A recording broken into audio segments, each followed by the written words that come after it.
तो हमारी आज की मूवी है आर्मी ऑफ द डेड। तो चलिए मूवी की स्टोरी स्टार्ट करते हैं।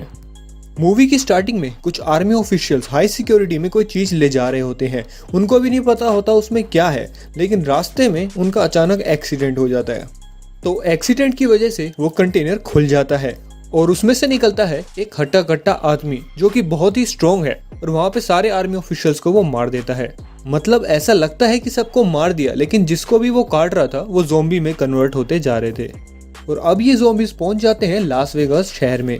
अब पूरे शहर में कहीं लाखों ज़ॉम्बीज घूम रहे हैं। गवर्नमेंट ने बहुत कोशिश करी, बम वगैरह भी गिरवाए, लेकिन वो काबू में नहीं आए।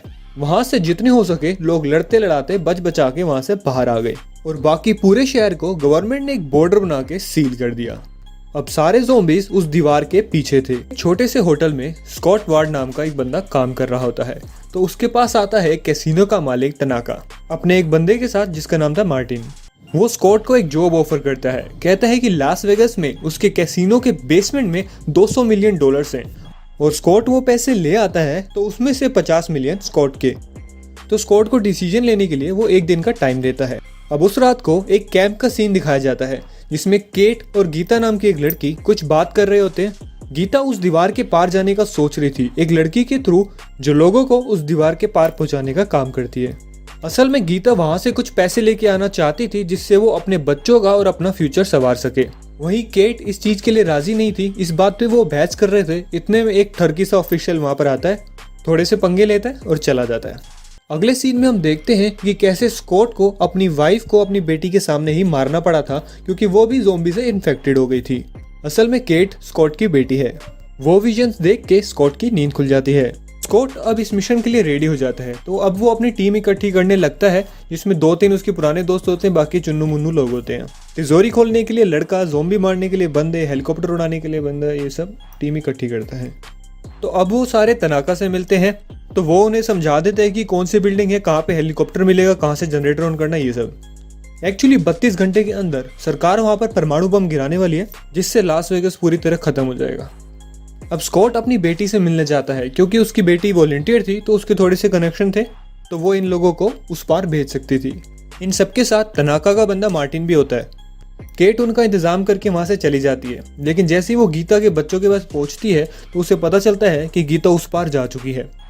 अब वो जाती है अपने बापू के पास, लेकिन उससे पहले उस लड़की से भी लड़ती है कि भाई तूने गीता को क्यों भेजा वहां पर। और फिर अपने बापू से कहती है कि भाई मैं भी तुम्हारे साथ चलूंगी और गीता को लेके वापस आएंगे। तो स्कॉट मना कर देता है, लेकिन वो कहती है कि अगर तुम मुझे नहीं लेके जाओगे तो मैं तुम्हारे पीछे से आ जाऊंगी।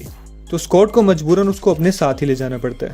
अब वो लड़की $20,000 का लालच देके उस टर्की ऑफिशियल को भी अपने साथ ले जाती है। अब फाइनली वो लोग उस दीवार के पार जाते हैं जहाँ पे सबसे पहले उनका सामना होता है एक ज़ॉम्बी टाइगर से, जो वहां से राउंड मार के चली जाती है। अब लिली कमिंग्स के पैर में गोली मार देती है और उसको बांध देती है। तो सभी लोग पूछते हैं क्या कर रही है भाई। तो वो कहती है कि हमें उनके साथ सौदा करना होगा और ये ससुरा तो रेपिस्ट है। तो मारिया कहती है कि सौदा करने के लिए उनके पास दिमाग होना चाहिए, ये तो मरे हुए बंदे हैं। तो लिली समझाती है कि यहाँ पर 2 तरीके के ज़ॉम्बीज हैं, एक तो वो जो बिल्कुल ही ढक्कन है और दूसरे जो सोचने की शक्ति रखते हैं, समझदार हैं और तेज हैं। लिली कहती है कि हम लोग सोचते हैं कि वो यहाँ पर कैद हुए पड़े हैं, लेकिन असल में ये उनका साम्राज्य है। तो यहाँ पर उनके कुछ रूल्स हैं, अगर हम रूल्स फॉलो करेंगे तो वो हमें कुछ नहीं कहेंगे। इसलिए उसने कमिंस को एज अ गिफ्ट उन्हें देने का फैसला किया। अब वहां पर आती है उनकी रानी, मतलब जो मेन बंदा था जिसने काटना शुरू किया था, उसकी गर्लफ्रेंड या वाइफ जो मर्जी को, और साथ में एक बंदा आता है और वो कमिंस को उठा के अपने साथ ले जाते हैं। अब ये लोग आगे बढ़ना शुरू करते हैं। वही दूसरी तरफ कमिंस को वो मेन ज़ॉम्बी काटता है। असल में जिनको भी ये मेन ज़ॉम्बी काटता है वो तेज और स्मार्ट बनते हैं उसी के जैसे। अब वो लोग बहुत सारे सोए हुए ज़ॉम्बीज के बीच में से निकल रहे हैं, जिसमें वो अपनी टीम में से एक लड़की को खो देते हैं ज़ॉम्बी के हाथों। फाइनली वो लोग कैसीनो पहुंचते हैं और वहां जाके देखते हैं कि वहां पे एक और ब्लूप्रिंट पड़े हैं। मतलब कैसीनो के मालिक ने एक टीम पहले भी भेज दी थी इस काम के लिए, जो कि वापस नहीं आई। अब वो लोग बढ़ जाते हैं। कुछ लोग जाते हैं हेलीकॉप्टर ठीक करने, कुछ जाते हैं जनरेटर ऑन करने, कुछ तिजोरी के पास जाते हैं और लिली और ये बंदा आते हैं बाहर।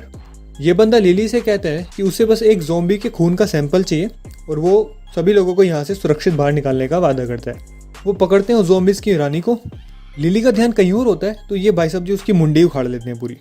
तो लिली ने यह भी बताया था कि जो लोग दीवार के पार आते हैं पहले ये ज़ॉम्बी उनको कैद कर लेते हैं और उनकी बारी आने पे इन्हें ज़ॉम्बी बनाते हैं। तो चांसेस थे कि गीता भी जिंदा होगी। तो ये ज़ॉम्बीज आता है एक रूम में जहाँ पर 3 लड़कियों को कैद किया होता है और गीता भी वहाँ पर मौजूद होती है। वहाँ से एक लड़की को ला रहा होता है कि इसको अपनी गर्लफ्रेंड की चीख सुनाई देती है। तभी दूसरे सीन में आ जाते हैं। तिजोरी तक पहुँचने से पहले कुछ ट्रैप्स है जिसको ये ज़ॉम्बीज के थ्रू क्लियर कर रहे थे। तभी ये लोग टीवी में देखते हैं कि सरकार ने न्यूक्लियर बॉम्ब गिराने की डेट एक दिन पहले कर दी है। मतलब आज ही के दिन करीब 1.5 घंटे बाद यहाँ पर बॉम्ब गिरने वाला है।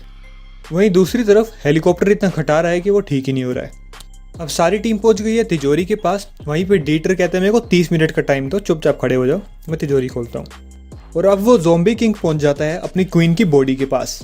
उसकी बॉडी को उठा के अपने ठिकाने पे ले जाता है और उसके पेट में हाथ मार के एक बच्चा निकालता है जो कि पूरी तरह डेवलप नहीं हुआ था।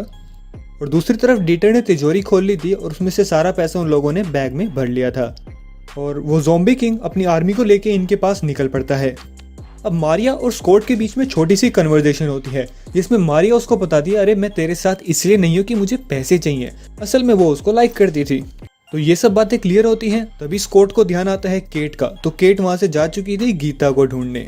अब स्कॉट और मारिया फटाफट जा रहे थे केट को ढूंढने। जैसे ही वो लिफ्ट नीचे बुलाते हैं उसमें से आते हैं ज़ॉम्बीज और मारिया की मुंडी पकड़ के घुमा देते हैं, बेचारी को मार देते हैं। अब ये सब लोग निकलने वाले होते हैं कि मार्टिन इनको धोखा देता है और वो गेट लॉक कर देता है। अब लिली दीवार को काटने की कोशिश कर रही है। तभी वहाँ पर एंट्री हो जाती है ज़ॉम्बीज के किंग की। तो वैंड और डीटर होते सबसे पहले उसके सामने। तो वैंड उससे फाइट करता है लेकिन ये ज़ॉम्बी बहुत ही स्ट्रॉन्ग है और इन पे भारी पड़ रहा है। वो ज़ॉम्बी उसको मारने ही वाला होता है कि डीटर आके उसको बचा लेता है और उसको तिजोरी में बंद कर देता है और खुद को उस ज़ॉम्बी के हवाले कर देता है। मार्टिन अब बिल्डिंग से बाहर आ रहा है। वो असल में वहाँ पर सिर्फ एक ज़ॉम्बी का हेड लेने ही आया था। उसको या उसके मालिक को पैसों से कोई मतलब नहीं था, उनके लिए ये ही बहुत ज़्यादा कीमती चीज़ थी। तो बैग में डाल के वो उस ज़ॉम्बी का सर लाया था। तो उसने कहा एक बार चेक तो कर लूँ कैसा लग रहा है। जैसे ही उसने बैग खोला उसमें निकली नोट गिनने वाली मशीन जो कि लिली ने मौका देख के बदल दी थी। इसके अलावा उसके लिए एक सरप्राइज और इंतज़ार कर रहा था। उस सरप्राइज से इसका सामना होता है और ये मर जाता है। अब ये लोग ज़ॉम्बी से बचते बचाते वहाँ से निकलते हैं। तो इनके अब ज़्यादा लोग नहीं बचे हैं। अब स्कॉट और लिली पहुंचते टेरिस पे हेलीकॉप्टर के पास, लेकिन उनके पीछे पीछे वो ज़ॉम्बी भी पहुंच जाता है। तो लिली वहाँ पर उसके वाइफ या गर्लफ्रेंड के सर को गन पॉइंट पे रख कर स्कॉट को वहाँ से भगा देती है, लेकिन खुद वो मर जाती है। अब ये लोग जाते हैं केट को बचाने के लिए। वहीं केट गीता को ढूंढ चुकी है लेकिन ज़ॉम्बी बाबू का हेड वहाँ पे पहुँच जाता है और हमारे स्कॉट भी हेलीकॉप्टर की मदद से छत पर पहुंच जाते हैं। तो वहाँ से वो फटाफट नीचे भागते अपनी बेटी के पास। वो ज़ॉम्बी पे शूट करके अपनी बेटी और गीता को वहाँ से बचाते हैं, लेकिन अभी भी वो ज़ॉम्बी मरा नहीं है। तो सब छत पे पहुँचते हैं फटाफट, लेकिन हेलीकॉप्टर के जस्ट टेक ऑफ करने से पहले वो ज़ॉम्बी भी वहाँ पर पहुँच जाता है और टेक ऑफ करते ही उनके हेलीकॉप्टर पे कूद जाता है, जिस दौरान पायलट को गोली लग जाती है। लेकिन वो किसी तरह उस बाउंड्री के पार आ जाते हैं, बट वो सामने से देखते हैं कि बॉम्ब जा रहे हैं वहाँ पर फटने के लिए। वो ज़ॉम्बी अभी भी हेलीकॉप्टर में था, लेकिन वो किसी तरह ज़ॉम्बी को मार देता है और हेलीकॉप्टर क्रैश हो जाता है। क्रैश के बाद सिर्फ केट और उसका डैड बचते हैं, लेकिन उसके डैड को भी ज़ॉम्बी ने काट लिया था। तो थोड़ी सी इमोशनल जुदाई लेने के बाद केट अपने डैड को मार देती है। अब हमें लास वेगास का सीन दिखाया जाता है जहाँ पर वेंड्रॉय जिंदा है जो कि सेफ के अंदर था। उसके पास पैसों से भरे हुए बैग्स हैं। वो जाता है एयरपोर्ट पे, प्राइवेट प्लेन हायर करता है, वहाँ से कहीं जा रहा होता है। उसको एकदम से कुछ होने लगता है, बॉडी ठंडी होने लग जाती है। तो वो जाता है बाथरूम में और अपनी बॉडी चेक करता है। तो वो देखता है कि उसको ज़ॉम्बी ने काट रखा है। मतलब लास वेगास उड़ाने के बावजूद ज़ॉम्बीज बच गए। मतलब इसका नेक्स्ट पार्ट एक्सेप्ट कर सकते हो आप। वीडियो कैसी लगी हमें कमेंट करके जरूर बताएं। अगर और किसी मूवी की ऐसी ही शॉर्ट समरी आप देखना चाहते हैं तो हमारे को कमेंट सेक्शन में बता सकते हैं। वीडियो देखने के लिए धन्यवाद।